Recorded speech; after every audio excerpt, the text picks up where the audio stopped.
Hi friends, ഞാനിന്ന് നിങ്ങളുമായിട്ട് share ചെയ്യാൻ പോകുന്നത് ഇന്നത്തെയും പോലെ എല്ലാവർക്കും വളരെ യൂസ്ഫുള്ളായ കൊച്ചു കൊച്ചു ടിപ്സുകളുമായിട്ടാണ്. വീഡിയോ സ്കിപ്പ് ചെയ്യാതെ കാണുക. ചാനൽ സബ്സ്ക്രൈബ് ചെയ്യാതെ കാണുന്നവരുണ്ടെങ്കിൽ പ്ലീസ് ഒന്ന് സബ്സ്ക്രൈബ് ചെയ്ത് സപ്പോർട്ട് ചെയ്യാനും കൂടി മറക്കരുത്. അപ്പോൾ നമുക്ക് ഫസ്റ്റ് ടിപ്പിലോട്ട് കിടക്കാം. അപ്പോൾ നമ്മൾ ഇതേപോലെ സ്ഥിരം വെള്ളം കൊണ്ടുപോകുന്ന കുപ്പിയൊക്കെ ഉണ്ടല്ലോ, അത് പ്ലാസ്റ്റിക് ആണെങ്കിലും കുപ്പിയുടേതാണേലും നമ്മൾ പൊട്ടുന്ന കുപ്പിയുടേതാണേലും അതിനകത്തുള്ള ആ വെള്ളത്തിൻ്റെയൊക്കെ ഇഴുക്കൽ മാറണമെങ്കിൽ ഇതേപോലെ സ്വല്പം അരിയിട്ട് കൊടുക്കുക. അതിനുശേഷം നമുക്ക് പരലുപ്പുണ്ടെങ്കിൽ അതും കൂടി ഇട്ട് കൊടുക്കാം. പൊടിയുപ്പിനേക്കാളും നല്ലത് പരലുപ്പായിരിക്കും. അപ്പോൾ അതിനകത്ത് നല്ല രീതിയിൽ ക്ലീനായിട്ട് കിട്ടും. അതിൻ്റെ ഇഴുക്കലൊക്കെ മാറിയിട്ട് കുപ്പി നല്ല ഫ്രഷായിട്ട് തന്നെ ഇരിക്കും. അപ്പോൾ ഇതേപോലെ കുറച്ച് വെള്ളം ഒഴിച്ച് കൊടുക്കുക. അത് ചൂടുവെള്ളമാണെങ്കിൽ ഒന്നുകൂടെ നല്ലതായിരിക്കും. എന്നിട്ട് നല്ലോണം ഒന്ന് ഷേക്ക് ചെയ്ത് കൊടുക്കുക. അപ്പോൾ ഇതേപോലെ നല്ലോണം ഒന്ന് കുലുക്കി കൊടുക്കുമ്പോഴത്തേനും ഒരു 2 മിനിറ്റോളം ഇങ്ങനെയൊന്ന് ആക്കി കൊടുത്താൽ മതി. അതിനകത്തുള്ള എല്ലാ ഇഴുക്കലും മാറിയിട്ട് കുപ്പി നല്ല ഫ്രഷായിട്ടിരിക്കും. അപ്പോൾ നമ്മൾ ഇതേപോലെ കുട്ടികൾക്കാണേലും എല്ലാം കൊടുത്തു വിടുന്ന ഏത് കുപ്പിയാണേലും നമുക്ക് ഇതേപോലെ ചെയ്തെടുക്കാൻ പറ്റും.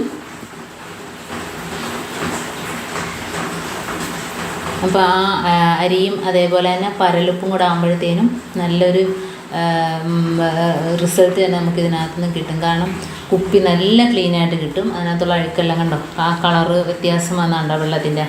അപ്പം അത്രയും ആ ഇഴുക്കൽ അതിനകത്ത് നിന്നത് കൊണ്ടാണ് അങ്ങനെ ആ കളർ വ്യത്യാസം വന്നത്.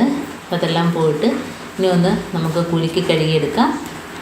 അടുത്ത ടിപ്പിലോട്ട് കിടക്കാം. അപ്പോൾ നമ്മൾ ഇതേപോലെ ബൂസ്റ്റ്, ചെറിയ പാക്കറ്റ് ബൂസ്റ്റൊക്കെ മേടിക്കുമ്പോൾ ഇതേപോലെ പൊട്ടിച്ച് വെച്ചാൽ പെട്ടെന്ന് കട്ട പിടിക്കും. അപ്പോൾ അങ്ങനെ ഇല്ലാതിരിക്കണമെങ്കിൽ ഇതേപോലെ ഒരു റബ്ബർ ഇട്ടിട്ട് നമുക്ക് പഞ്ചസാര ഇടുന്ന കുപ്പിക്കകത്ത് ഇട്ട് വയ്ക്കാം. അപ്പം നമുക്ക് ബൂസ്റ്റ് കട്ട പിടിക്കാതെ ഇരിക്കുകയും ചെയ്യും, നമുക്ക് ആവശ്യത്തിന് പെട്ടെന്ന് എടുക്കുകയും ചെയ്യാം. അപ്പോൾ ഇതേപോലെ ഇട്ട് കൊടുക്കുക. അത് ബൂസ്റ്റ് കട്ട പിടിക്കാതെ നല്ല രീതിയിലിരിക്കും. ഇനി നമുക്ക് അതല്ല എങ്കിൽ ഇതേപോലെ പൊട്ടിച്ച കവർ ബൂസ്റ്റ് ഉണ്ടെങ്കിൽ ഒരു ക്ലിപ്പ് ഇട്ട് കൊടുക്കുക. എന്നിട്ട് നമുക്ക് സാധാ ഒരു കുപ്പിക്കകത്തിട്ട് വെക്കുകയാണെങ്കിൽ അതും ഇതേപോലെ കട്ട പിടിക്കാതിരിക്കും. അപ്പോൾ ഇതേപോലെ ചെയ്യുകയാണെങ്കിൽ നമുക്ക് കുറച്ച് പൊടിച്ചെടുത്താലും ബാക്കി ഇതേപോലെ വയ്ക്കാൻ പറ്റും. അപ്പോൾ ബൂസ്റ്റ് കട്ട പിടിക്കില്ല. അതല്ല നമ്മൾ പൊട്ടിച്ചിട്ട് ഇതേപോലെ എയർ പോവുകയാണെങ്കിൽ അത് ബൂസ്റ്റ് കട്ട പിടിക്കുകയും ചെയ്യും. അടുത്ത ടിപ്പിലോട്ട് കിടക്കാം. അപ്പോൾ നമ്മൾ ഇതേപോലെ ഇരുമ്പ് ദോശക്കല്ലൊക്കെ നമ്മൾ ദോശ ഇടുമ്പോഴത്തേനും അതിനകത്ത് പിടിക്കാറുണ്ട്. അപ്പോൾ ഒത്തിരി ദിവസമൊക്കെ നമ്മൾ ദോശ ചൂടാതെയൊക്കെ ഇരിക്കുകയാണെങ്കിൽ ഇതേപോലെ മാറ്റിയിടുകയാണെങ്കിൽ നമുക്കത് ഒന്ന് റെഡിയാക്കി എടുക്കണമെങ്കിൽ ഇതേപോലെ കുറച്ച് ഡിഷ് വാഷ് ഒഴിച്ച് കൊടുക്കുക. ചട്ടി ചൂടായതിന് ശേഷം അപ്പോൾ ചെറിയ തീയിലിട്ട് വേണം ചൂടാക്കാൻ. എന്നിട്ട് കുറച്ച് വെള്ളം ഇതേപോലെ ഒഴിച്ചു കൊടുക്കുമ്പോഴത്തേന് അത് നല്ലോണം ഒന്ന് തിളച്ചിട്ട് അതിനകത്ത് ആ ഇരുമ്പെല്ലാം ഇളകി കിട്ടും ഉണ്ടോ. അപ്പോൾ ഇതേപോലെ ആ വെള്ളം ഒന്ന് തിളയ്ക്കണം.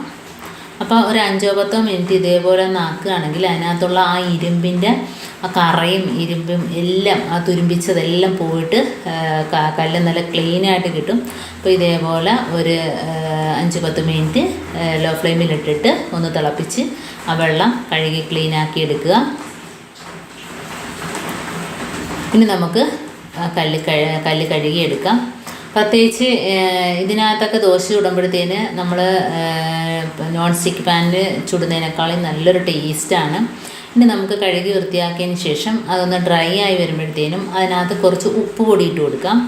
അപ്പോൾ ഉപ്പ് പൊടിയും തീയിൽ ഒന്ന് കാണിച്ചിട്ട് ചെറുതായിട്ട് ലോ ഫ്ലെയിമിലിട്ടിട്ട് ഒന്ന് വറുത്തെടുക്കുക, ചെറുതായിട്ടൊന്ന് ചൂടാക്കി എടുക്കുക.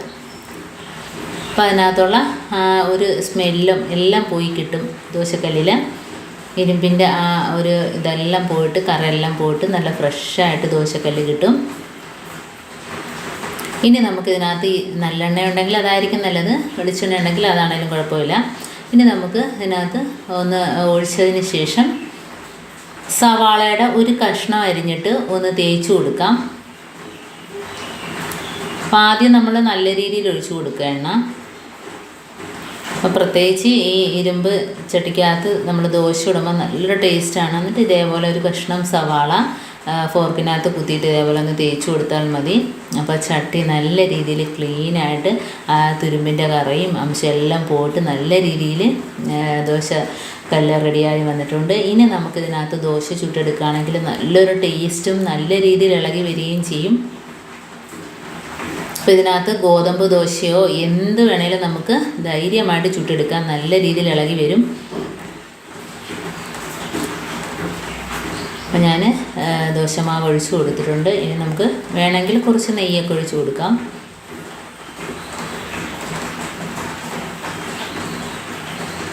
അപ്പോൾ നല്ല മൊരിഞ്ഞ് വന്നിട്ടുണ്ട്. ഇനി നമുക്ക് ദോശ അതിൽ നിന്ന് ഇളക്കിയെടുക്കാം. നല്ല പൂ പോലെ തന്നെ വിട്ട് വന്നിട്ടുണ്ട്. അപ്പോൾ ഈ രീതിയിൽ നമുക്ക് ഇളകി കിട്ടും ഇങ്ങനെയൊക്കെ ചെയ്തെടുക്കുകയാണെങ്കിൽ. അപ്പോൾ കണ്ടോ, ദോശ നല്ല അടിപൊളിയായിട്ട് വന്നിട്ടുണ്ട്. മസാല ദോശ നമുക്ക് ഇതേപോലെയൊക്കെ ചെയ്തെടുത്താൽ മതി. രണ്ടാമത് ഇതേപോലെ നമുക്ക് സവാളയിൽ എണ്ണ ഒന്ന് തൊട്ടിട്ട് തേക്കുകയോ അതല്ലെങ്കിൽ സവാള തേക്കുകയോ ചെയ്താൽ മതി. എന്നിട്ട് തണ്ട നല്ല അടിപൊളിയായിട്ട് നമുക്ക് ചുട്ടെടുക്കാവുന്നതാണ്. വേണമെങ്കിൽ കുറച്ച് നെയ്യൊക്കെ ഒഴിച്ചു കൊടുത്താൽ ദോശയ്ക്ക് നല്ലൊരു ടേസ്റ്റ് കിട്ടും.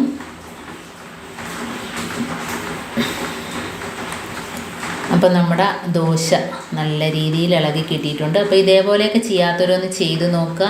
ഇരുമ്പ് ദോശ തവയിൽ ദോശ ഉണ്ടാക്കുമ്പോൾ നല്ല ടേസ്റ്റായിരിക്കും. അപ്പം ഇത്രയേ ഉള്ളൂ എൻ്റെ ടിപ്സ്. നിങ്ങൾക്ക് ഇഷ്ടമാനിയായിരിക്കുന്നു. ഇതിലേതെങ്കിലും ഒന്ന് യൂസ്ഫുള്ളായിട്ട് തോന്നിയിട്ടുണ്ടെങ്കിൽ ഒന്ന് ലൈക്ക് ചെയ്യാനും കമൻറ്റ് ചെയ്യാനും സബ്സ്ക്രൈബ് ചെയ്യാനും മറക്കരുത്. ബെല്ലൈക്കൻ എനേബിൾ ചെയ്യാനും മറക്കരുത്. എന്നാൽ മാത്രമേ ഞാനിടുന്ന ഓരോ വീഡിയോസും നിങ്ങളുടെ മുമ്പിൽ നോട്ടിഫിക്കേഷനായി എത്തുകയുള്ളൂ. അപ്പോൾ ഇനിയും നല്ല നല്ല ടിപ്സുകളുമായിട്ട് വീണ്ടും കാണാം. അതുവരേക്കും താങ്ക്സ് ഫോർ വാച്ചിങ്.